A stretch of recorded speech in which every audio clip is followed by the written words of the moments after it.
Hi, and welcome back. It must be Tuesday.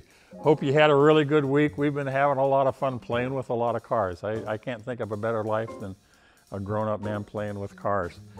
Today we're going to talk Cadillac again. You remember the green one a while back. This is another one. It's actually out of the same collection. This is a little bit of a mystery car. I think I know why it's a mystery, but we'll find out about that later on. This is titled as a 1938 Cadillac. However, it has all the features, not all the features, it has a lot of features of a 37 Cadillac. So what is it, a 37 or a 38? This is part of the fun of collecting cars, is doing the research and playing with cars. Now, this one is a four-door convertible sedan. Does that make it a Phaeton? Kind of, sort of, but not necessarily.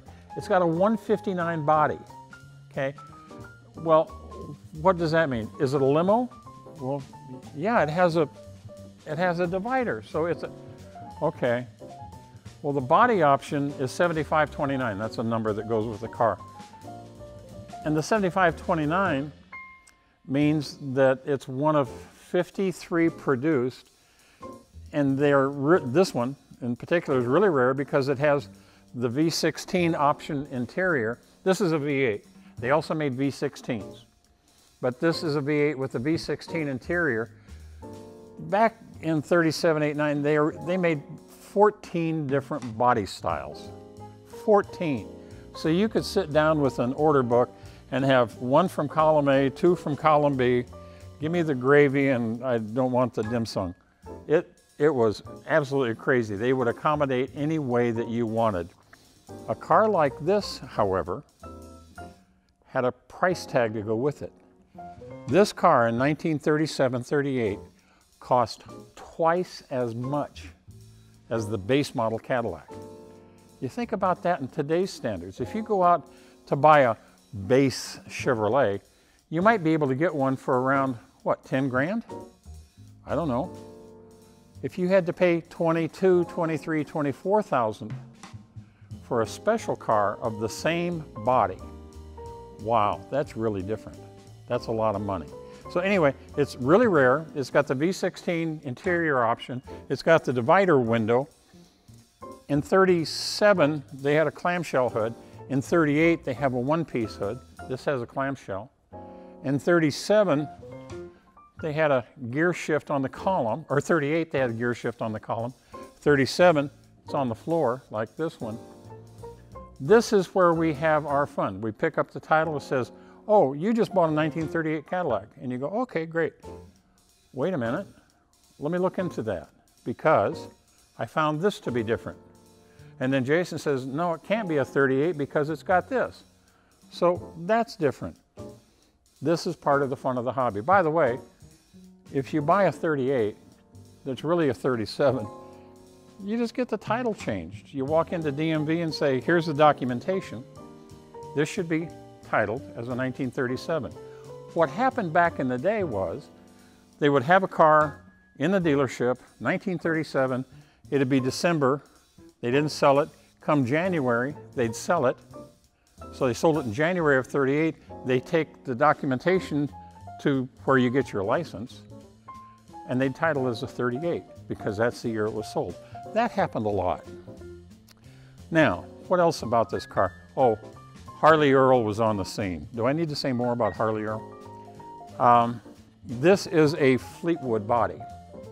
Okay, Fleetwood, here's a little tidbit that you probably didn't know. They made all 14 styles of bodies for Cadillac in the Model 60 and Model 75 era. Now, Fleetwood. Why is it called Fleetwood? Well, have you ever been to Fleetwood, Pennsylvania? Because that's where the company was that made these. Now, that was up until 1925. And a fellow named Lawrence Fisher. Now, if you're an aficionado of cars at all, you've also heard of Fisher Body Company. Well, that was Lawrence Fisher, okay? He later became president of Cadillac. Lawrence Fisher did. Now, Fisher Bodies, later on he became president. He really liked Fleetwood, So he did what any good president would do. He bought the company and he moved it to Detroit. Makes perfect sense.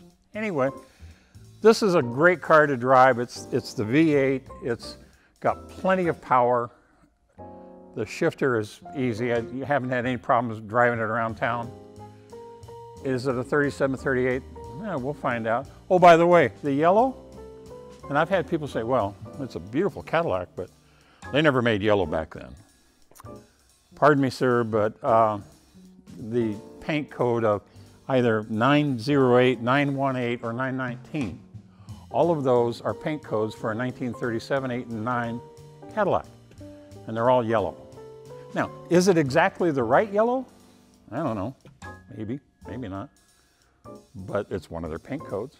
So, collecting is fun. We really enjoy it. We really enjoy digging in and finding out, is it the way it's supposed to be? It's what makes the hobby exciting. I hope you like it too. Get into it. Here's another way to collect, if you will. By the way, we have those like things and the subscribe stuff on YouTube and Facebook. Do that for us, would you please? And if you got a question or you want to add a comment, you send it to Tuesday@bransonauction.com. Tuesday@bransonauction.com. And we'll try and answer all the questions that are reasonable or that I'm smart enough to answer. Hope you enjoyed it, and we'll see you again next week.